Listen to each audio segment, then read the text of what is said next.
My first reading, Subcultural Theory of Rape Revisited. Rape has been redefined as a crime that is most frequently committed by every man. There was a survey for sexual behavior and attitudes of young men in college universities. Anywhere from one quarter to more than half respondents reported that they have forced women to engage in sex against their will. Gender role socialization theory focuses on the ways the dominant culture males to be sexual aggressors to expect sex on demand. R-rated Hollywood films, music videos, peers, and religious views that support female submissiveness and male control of female sexuality. Also, political economic rape was developed on women's historical powerlessness and their legal definition as the property of men.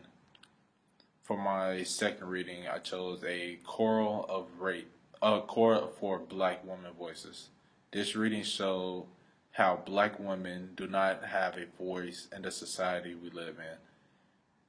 They are beaten by men, taken advantage of sexually, and still do not get any justice for it. In the poem, a woman was raped and had a child from the rapist. And the child grew up always wondering who the father was. And all that did was having the mother rethink about the terrible situation which created that child. This poem showed that race has a lot to do with the justice system for black women. Sexual terrorism, which was my third reading. The right for men to control a female body is completely wrong. It shows by them trying to control pregnancy and childbirth. The common characteristic is rape, wife battery, pornography, harassment, and all forms of sexual violence. The author calls it sexual terrorism because it is a system by which males frightening, taking control, and dominating females. For my fourth reading, I chose domestic violence. Intimate partner control over the economic resources. When a woman wants to buy groceries for the house, clothes for herself, and the children has to ask the husband. Well, she has to ask the husband. Even if she works, he keeps all the cash, all the credit cards, and the house is under his name.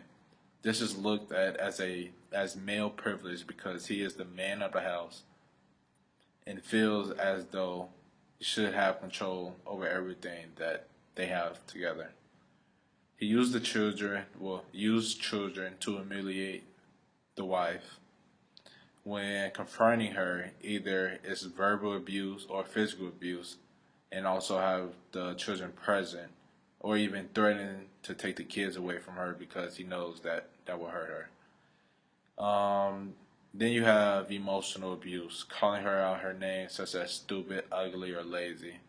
Also trying to intimidate her by screaming, kicking her cat, or putting a hole in a wall just to show her rage so he could be able to take control.